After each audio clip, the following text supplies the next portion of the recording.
Hello प्यारे दोस्तों, good morning. Welcome back to the channel. I hope आप सब लोग एकदम अच्छे से होंगे, एकदम सेहतमंद होंगे। आज है फ्राइडे। एक हेल्दी ब्रेकफास्ट के साथ अपना दिन स्टार्ट करते हैं। कुछ अपने डाइट में स्टेपल्स होने चाहिए जो आप रेगुलरली अपने डाइट में इंक्लूड करें, खाएं। तो एक हेल्दी सा नाश्ता बनाते हैं। मूंग दाल के चीले बना रही हूँ। कल रात में सोक कर दी थी दाल, सुबह उठ के पीस लिया। और फिलिंग के लिए थोड़ा चीज़, पनीर, प्याज मैंने चॉप करके थोड़े से बेसिक मसाले ऐड कर लिए और यहाँ पे बहुत ही अमेजिंग से ये चीले बन के रेडी हो जाते हैं। बहुत टेस्टी लगते हैं, हेल्दी तो है ही। प्रोटीन वाला ब्रेकफास्ट रेडी हो गया। और सुबह के टाइम की चाय तो मिस नहीं कर सकती मैं, क्योंकि मेरा दिन ही स्टार्ट नहीं होता जब तक मैं चाय ना पी लूँ। ऐसा किस किस के साथ होता है मुझे कमेंट्स में ज़रूर बताना। इंडियन स्टोर से मैं बहुत सारी सब्जियां लेकर आई थी, एक हफ्ता हो गया। बट अभी न्यू ईयर और हॉलीडे सीजन की वजह से, बाहर खाना पीना, पार्टी वगैरह की वजह से सब्जियां यूज़ नहीं हो पाई। अब मैं धीरे धीरे कोशिश कर रही हूँ, सारी सब्जियां निकालूंगी फ्रिज से। वैसे तो मैं कोशिश करती हूँ एक हफ्ते की सब्जियां ही आए और वो फिर रिफ्रेश होती रहे हर वीक, हर अलग अलग टाइप की वेजीज हर हफ्ते लेकर आए। बट कभी कभी ऐसा होता है ना कि जब इंडियन स्टोर जाते हैं तो बहुत सारी सब्जियां आ जाती हैं और फिर वो यूज़ नहीं हो पाती। तो ये पतली पतली मैं मूली लेकर आई थी। इनको मैंने पील कर लिया। आज मैं मूली के लच्छे बना लूँगी। घर के काम, किचन के काम जल्दी जल्दी ख़त्म करके अपने बेटरमेंट के लिए, अपने इम्प्रूवमेंट के लिए, अपनी लर्निंग के लिए हमें ज़रूर डेली थोड़ा-सा टाइम निकालना चाहिए। चाहे इसे आप मी टाइम कह लें, चाहे इसको आप कोई हॉबी के लिए यूज़ कर लें, या किसी भी तरीके से अपने लिए थोड़ा-सा वक़्त ज़रूर निकालें। अब तो केशु का भी स्कूल स्टार्ट होने वाला है 3 डेज के बाद। जाऊंगा मैं स्कूल। आपने स्कूल बैग ले लिया? रेडी हो गया आपका स्कूल बैग? अच्छा, आप एक्साइटेड हो? अच्छा। किंडरगार्टन स्टार्ट करने से पहले बच्चे यहाँ पे प्री स्कूल करते हैं। जैसे इंडिया में प्ले ग्रुप का कॉन्सेप्ट है, वैसे ही यहाँ पे प्री स्कूल का कॉन्सेप्ट है। God bless you Keshu. Keshu का भी गला खराब हो गया। जैसे ही मेरा गला खराब हुआ वैसे ही साथ साथ उसको भी कफिंग हो रही है, क्योंकि हम साथ में सोते हैं ना, तो इन्फेक्शन होना ही होना है उसको। मैं ट्राई कर रही हूँ कि अपने आप को थोड़ा सा आइसोलेट करके रखूँ बच्चों से, बट स्टिल। खैर, केशु का स्कूल स्टार्ट हो रहा है ट्यूसडे से। प्री स्कूल है तो 2-2.5 घंटे की क्लासेस होंगी उसकी, और उसको स्कूल बस सर्विस अवेलेबल हो गई, तो मुझे कोई पिक एंड ड्रॉप का टेंशन नहीं है। हमारे घर के पास ही बस स्टैंड है, वहाँ पे उसकी स्कूल बस आया करेगी। अराउंड 8-10 का टाइम है उसका पिकअप का, और ड्रॉप ऑफ का टाइम है 11:32 का। उसकी टीचर का मेल आया था कि उनकी क्लास में किसी बच्चे को नट एलर्जी है, तो स्नैक्स में they just prefer fruits and veggies. कोई भी कुकी या कोई भी नट वगैरह हम नहीं दे सकते हैं टिफिन में। वैसे भी 2-2.5 घंटे का ही टाइम है, तो एक छोटा सा स्नैक बॉक्स ही जाएगा उसके स्कूल बैग में। Extra pair of cloth, shoes, वो सब उन्होंने मांगे हैं, तो वो सब उनके कबी में रहते हैं स्कूल में। And it will be a nice exposure, क्योंकि बच्चे जब जाते हैं प्री स्कूल तो एक दूसरे के साथ खेलना, शेयर करना, बात करना, मिक्सअप होना, ये सब बहुत अच्छे से सीख जाते हैं। और यहाँ पे अगर दोनों पेरेंट्स वर्किंग होते हैं ना, तो वो आइदर बच्चों को डे केयर में डालते हैं, या फिर ये ऑप्शन भी अवेलेबल रहता है कि आप कुछ टाइम के लिए प्री स्कूल करा लो और रेस्ट ऑफ द डे के लिए फिर आप डे केयर में भेज दो बच्चे को। बट अभी तो मैं घर पे ही हूँ, तो केशु सिर्फ अभी प्री स्कूल जाएगा। ये गोविंद का बहुत पुराना मैग्नेटिक टाइल्स का टॉय है, जो मैंने नीचे बेसमेंट में रख दिया था, क्योंकि गोविंद अब आउटग्रो हो गया था, इस टॉय से खेलता नहीं था। आज ही मैं निकाल के लेकर आई केशु के लिए। और ऐसे कोई भी अब जब पुराने टॉयज निकलते हैं ना, केशु तो खुश होता ही है, गोविंद उससे ज्यादा एक्साइटेड हो जाता है कि अरे वाह, ये मेरा टॉय है, मैं इससे खेलता था। और दोनों फिर साथ में मिलके खेलने लगते हैं। कोई मुझे कह रहा था, प्रिया आपके बच्चे लड़ते नहीं क्या? ऐसा बिल्कुल भी नहीं है दोस्तों। कहते हैं ना, सिबलिंग्स का प्यार ही डिफाइन करता है कि वो कितना लड़ते हैं। ये दोनों भी बहुत लड़ते हैं, बहुत झगड़ा होता है इनमें आपस में। बट हाँ, ठीक है, साथ में खेलते हैं, प्यार भी एक दूसरे से करते हैं, तो झगड़ा भी एक दूसरे के साथ ही करेंगे। और एक बात बहुत अच्छी होती है कि आपस में ही लगे रहते हैं दोनों, आपस में ही खेलते रहते हैं, मुझे बिल्कुल भी परेशान अब नहीं करते। काफ़ी देर से हम लोग सोफ़ा पे बैठ के डिस्कस कर रहे थे कि आज क्या खाया जाए डिनर में। अंशुल का बहुत मन था कि पनेरा ब्रेड जाके वहाँ से सूप पीते हैं। बच्चों का मन था डोमिनोज़ से पिज़्ज़ा खाने का और मेरा बिल्कुल भी मन नहीं था घर से बाहर निकलने का। एक तो ठंड होती है और ऊपर से मुझे शाम को बड़ा आलस होता है कि मुझे कहीं बाहर नहीं जाना। तो हमने सोचा कि चलो घर में ही स्क्रैच से कुकिंग करते हैं, डिफ़रेंट-डिफ़रेंट क्यूज़ीन्स बनाएँगे। तो यहाँ पे मैं घर में ही टमेटो सूप बना रही हूँ और सूप में अच्छे से अदरक, लहसुन ज़रूर डालती हूँ मैं। खूब सारा चुकंदर, टमाटर और गाजर डाल के मैं ये टमेटो सूप रेडी करूँगी। नमक ऐड कर दिया, सॉल्ट टेस्ट के अकॉर्डिंग और थोड़ा-सा ब्लैक पेपर पाउडर भी ऐड कर दिया था। ब्लैक पेपर कॉर्न्स घर में ख़त्म हो गए हैं, पाउडर बना लिया था मैंने सबका, तो यहाँ पे पाउडर ही बस ऐड कर दिया। पानी डाल के इसको वो सारे खड़े मसाले इसमें ऐड कर दूँगी और 2-3 विसिल्स में ही ये बहुत अच्छे से सब कुछ गल जाता है। उसके बाद फिर इसे हैंड ब्लेंडर से ब्लेंड कर लो, थोड़ा-सा छान लो जिससे कि इसमें जो भी टमाटर के छिलके हैं, सीड्स हैं, वो सब सेपरेट आउट हो जाएँ और बहुत ही अच्छा कंसिस्टेंसी का सूप बन के रेडी हो जाता है। और यहाँ पे मेरी मील प्रेप भी साथ-साथ चल रही है थोड़ी बहुत क्योंकि वीकेंड आने वाला है, फ्रिज में बहुत सारी सब्जियाँ रखी थी तो मुझे ये होता है कि चीज़ों को सबको अच्छे से हाथ लगा दो, सँभालो जिससे कि चीज़ें खराब ना हो। तो भिंडी को वॉश करके रख दिया, इनको थोड़ी देर बाद सूख जाएँगी जब, चॉप करके रख दूँगी फ्रिज में और यहाँ पे पनीर भी थोड़ा-सा ग्रेट करके मैं रख लूँगी क्योंकि ग्रेटेड पनीर फ्रिज में रहता है तो बहुत आसानी से यूज़ हो जाता है। और साइड बाय साइड अंशुल भी कुकिंग करने आ गए थे किचन में। जैसा कि मैंने बोला, बच्चों का मन था कि वो पिज़्ज़ा खाएँगे, तो यहाँ पे अंशुल एक चीज़ी डिप बना रहे हैं।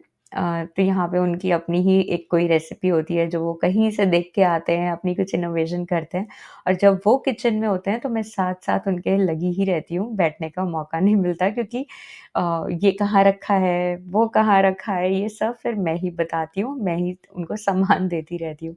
तो यहाँ पे बस वो कुछ-कुछ बना रहे हैं, उनकी हेल्प भी कर रही थी और क्लीनिंग भी साथ-साथ चलती रहती है। तो इस तरीके से शाम का टाइम आपस में बात करते-करते कुकिंग भी हो जाती है। ये वाला टाइम मैं किचन में बहुत एन्जॉय करती हूँ। ऑनेस्टली बाहर जाके कहीं बैठ के खाना खाने से ज़्यादा मुझे मज़ा आता है कि हम दोनों किचन में खड़े होके बातें करते रहें और साथ-साथ कुकिंग करते रहें। तो यहाँ पे देखिए मैंने टमेटो सूप जो बनाया था उसको छान लिया अच्छे से, बटर डाल के एक बार और कुक कर लूँगी।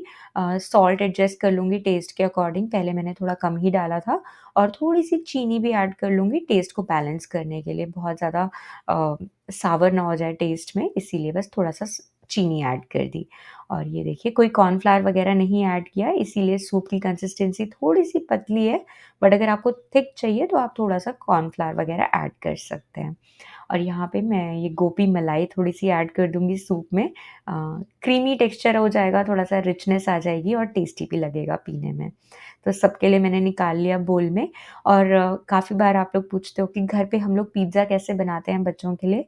मैं मैदा का बेस नहीं यूज़ करती, जो भी आटा मैं गूँथती हूँ, चाहे वो मिलेट्स का हो, चाहे आटे का हो अ, उसका ही बस रोटी बना के कच्ची-पक्की रोटी सेंक ली, उसके ऊपर पिज़्ज़ा सॉस स्प्रेड करके फ़ेवरेट टॉपिंग्स लगा लो आप अपनी, चीज़ डाल दो, थोड़ा-सा ऑरिगैनो, ब्लैक पेपर, सॉल्ट वगैरह ऐड कर लो।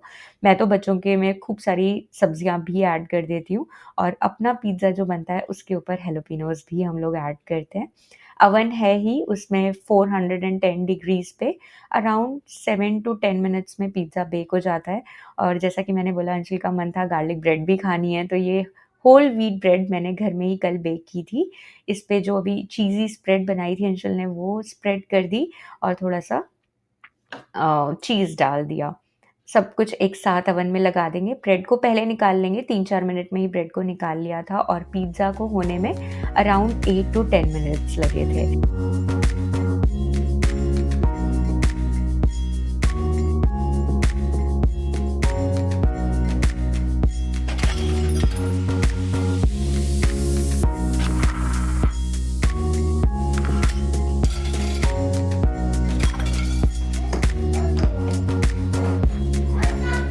वीक में एक बार सारा काम ख़त्म करने के बाद जब चॉपिंग बोर्ड थोड़ा-सा ड्राई हो जाता है धुलने के बाद, इस पे मैं थोड़ा कुकिंग ऑयल या ऑलिव ऑयल किचन टॉवल में लेके स्प्रेड कर देती हूँ। इससे चॉपिंग बोर्ड की लाइफ तो बढ़ ही जाती है, इसमें कोई फंगस वगैरह नहीं लगता और चॉपिंग बोर्ड कभी भी ख़राब नहीं होते, एकदम नए नए रेडी टू यूज़ रहते हैं।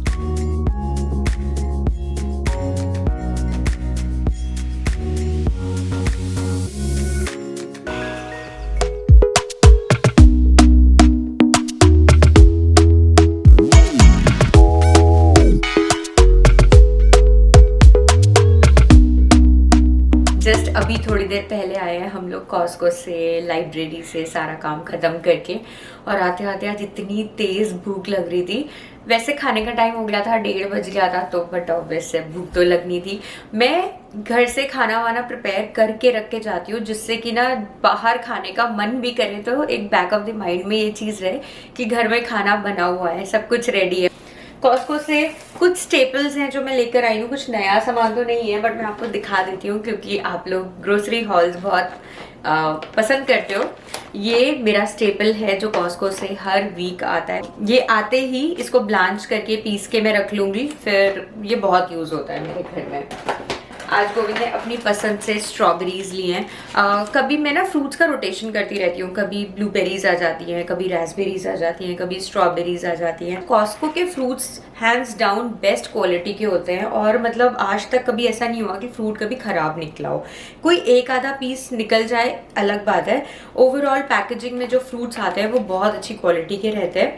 पैकेजिंग इनकी थोड़ी बड़ी रहती है, तो मैं वही एक साथ बहुत सारे फ्रूट्स नहीं लेकर आती, इतने ही फ्रूट्स लाती हूँ जितने 1 वीक में मेरे कंज्यूम हो जाएं और फिर नेक्स्ट वीक के फिर से फ्रूट्स आते हैं। कॉस्को तो जाना होता ही है, 1 हफ्ते में एक बार तो हो ही जाता है। और ये आज हमें नया ब्रांड का पनीर मिला कॉस्को में, ये रॉयल मैहूड करके कोई ब्रांड है। वहाँ पे पहले वर्का का पनीर आता था बट अब उसी आयल में ये वाला पनीर रखा हुआ था, इंडियन पनीर, और इसमें लिखा भी हुआ है ऑथेंटिक इंडियन टेस्ट। अगर आपने यूज़ किया हुआ है पहले तो मुझे ज़रूर बताना कमेंट सेक्शन में आपको ये कैसा लगा। और अभी मेरा घी खत्म हो गया है, घी बनाना है मुझे। मैं ये वाला बटर लेकर आती हूँ कर्कलैंड का अनसॉल्टेड, कभी कभी कैरीगोल्ड से भी बना लेती हूँ लेकिन अनसॉल्टेड बटर ही यूज़ करती हूँ घी बनाने के लिए। ये मैं गार्लिक सॉल्ट लेकर आई हूँ, अनियन का एक बैग लेकर आई हूँ, और यहाँ के अनियन ना इतने बड़े बड़े होते हैं। और मुझे ये स्कॉच ब्राइट चाहिए था, ये मैं लेकर आई हूँ, आज डिस्काउंट पे था, $4 ऑफ। और ये एवोकाडोस, ये भी स्टेपल है, अच्छे बिना पके हुए होते हैं। मैं तो अपनी फ्रूट बास्केट में रख देती हूँ और ये 2 दिन में बिल्कुल रेडी हो जाते हैं यूज़ करने के लिए। इसका फ्लैश निकाल के आप आटे में गूंद लो, मेथी के साथ, पालक के साथ, या फिर आप ऐसे ही इसको मैश करके गुआकामोल बना लो, बहुत टेस्टी लगता है और हेल्दी तो है ही।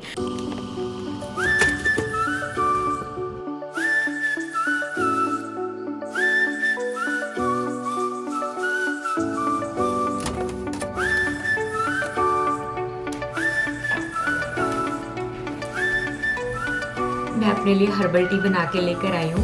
चाय नहीं पीती मैं शाम को, बहुत कम, कभी कभार बहुत इच्छा हो जाती है कि कुछ गरम गरम मिल जाए तभी चाय बनती है, otherwise afternoon to evening time में मैं एक हर्बल टी बना लेती हूँ। जो भी सारे खड़े मसाले होते हैं उनको डाल के बॉईल कर लिया, या फिर मेरे पास शतावरी है, मैं वो पीती हूँ। शतावरी का तो मैंने आपको कई बार बताया है, काफ़ी अच्छा इफ़ेक्ट हुआ है मुझे अपने मेलिस्मा पे।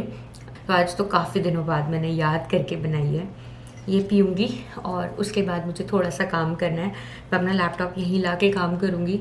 वैसे मैंने अपना बाहर वाले रूम में पूरा सेटअप बना रखा है, मैं वहीं पे बैठ के काम करती हूँ, बट जब धूप होती है ना तो मुझे इस रूम में, लिविंग रूम में ज़्यादा अच्छा लगता है क्योंकि बाहर का व्यू दिखता रहता है और फिर यहाँ पर ज़्यादा मन लगता है काम करने में। और दोस्तों, नया साल है, मैं आपको एक चीज़ बोलना चाहूँगी, इस नए साल में ना कुछ नया करने की कोशिश करते हैं। देखो, दुनिया में बहुत नेगेटिविटी है, हर तरफ आप देखोगे, न्यूज़ चैनल खोल लो, न्यूज़पेपर खोल लो, किसी से बात कर लो, कुछ ना कुछ आपको ऐसा सुनने में आ जाएगा जो आप नहीं सुनना चाहते थे शायद, या फिर जो डिस्टर्बिंग होगा, जो आपको नहीं अच्छा लगता सुनने में। हम एंटरटेनमेंट के लिए बेसिकली यूट्यूब चलाते हैं, राइट, गाने सुनते हैं, भजन सुनते हैं, कुछ भी कंटेंट कंज्यूम करते हैं तो टाइम पास करते हैं एंटरटेन होने के लिए। जब हम वीडियोस लगाते हैं 10 मिनट, 12 मिनट, 15 मिनट की जब हम वीडियोस देखते हैं तो उसमें हम कोशिश करें ना कि अगर सामने वाला बंदा कुछ प्रेजेंट कर रहा है तो उसको एक पॉजिटिव माइंडसेट के साथ देखें, ना कि बंदे को इवेलुएट करते रहें, जज करते रहें, ओवर जज करते रहें। अच्छा है आप चीज़ जब देखते हो तो बहुत सारे थॉट्स आपके दिमाग में चलते हैं और आपको बहुत सारी चीज़ें याद आने लगती हैं, या फिर आपको कुछ बोलने का मन करता है। देखो, एक बोलने का तरीका भी होता है, तो एक अच्छे तरीके से, एक अच्छे इंसान की तरह जब चीज़ें प्रेजेंट की जाएं, बोली जाएं, तो पढ़ने वाले को भी अच्छा लगेगा और लिखने वाले को भी। कहते हैं ना, जो आप सोचते हो, जैसा आप बोलते हो, जैसा आप पढ़ते हो, वैसे ही आपका मन हो जाता है, वैसे ही आपका दिमाग हो जाता है। तो हमेशा एक पॉजिटिव माइंडसेट के साथ अच्छी अच्छी किताबें आप पढ़ें इस नए साल में। अगर पढ़ने का आपको टाइम नहीं मिलता तो आजकल तो ई बुक्स का इतना ज़्यादा क्रेज़ है, इतना सारा सोर्स है, यूट्यूब पे इतनी अच्छी अच्छी बुक्स अवेलेबल हैं, आप उनको अपना काम करते वक्त बस कॉर्ड्स लगा के सुन सकते हो। मैं तो अभी Wings of Fire, APJ Abdul Kalam की ऑटोबायोग्राफी पढ़ नहीं रही हूँ, सुन रही हूँ, क्योंकि मुझे सुनने का ज़्यादा टाइम मिलता है, बैठ के पढ़ने का उतना टाइम नहीं मिल पाता। जब बैठती हूँ तो लगता है चलो कुछ और काम कर लो। आप कुछ दिखाना चाहते हो? नहीं, मैं तो बस बैड गाइस की बुक पढ़ रहा था यार। पढ़ लो। आज हम बहुत सारी बुक्स लेकर आए हैं लाइब्रेरी से बच्चों के लिए, तो वही आप अपने आप को ना किसी अच्छी चीज़ में इंडल्ज करो। नया साल है, कुछ अच्छा करने की चाह मन में रखेंगे, मैनिफेस्ट कुछ अच्छा करेंगे, तो डेफिनेटली साल के एंड तक हम वहाँ पे खड़े होंगे और वो चीज़ें अचीव करके शायद जो हम बहुत सालों से अचीव करना चाहते होंगे। मैं मैनिफेस्टेशन में बहुत बिलीव करती हूँ। आप कुछ सोचते हो, मैनिफेस्ट करते हो और उसके लिए हार्ड वर्क करते हो, तो डेफिनेटली वो चीज़ आप तक चल के ज़रूर आती है। आपको मैनिफेस्टेशन के बारे में कभी डिटेल में बताऊंगी, मैंने क्या क्या चीज़ें मैनिफेस्ट करी हैं। मैनिफेस्टेशन वाले फेज़ में नहीं, जब मैं उन्हें अचीव कर लूँगी तब मैं डेफिनेटली आप लोगों के साथ शेयर करूँगी। तो ये थी दोस्तों मेरी आज की वीडियो। आई होप आपने इन्जॉय की होगी, आपको कुछ भी पसंद आया हो इस वीडियो में तो लाइक ज़रूर कर देना और कमेंट्स ज़रूर छोड़ा करो। मुझे आपके कमेंट्स पढ़ना बहुत अच्छा लगता है। आई ट्राई कि मैं हर कमेंट को पढूं, रिप्लाई करूं। और अगर चैनल को अभी तक सब्सक्राइब नहीं किया है तो प्लीज़ सब्सक्राइब कर लो। इस साल मैं और ज़्यादा अच्छा कंटेंट आप लोगों के लिए लाने की कोशिश करूँगी। मैं बहुत ट्राई कर रही हूँ कि मैं शॉर्ट वीडियोज़ भी पोस्ट करूँ ऑन अ रेगुलर बेसिस, तो आप शॉर्ट्स भी देख सकते हो। चैनल को अगर आप सब्सक्राइब कर लोगे तो आपको सारे वीडियोस के नोटिफिकेशंस मिला करेंगे। Take care, bye.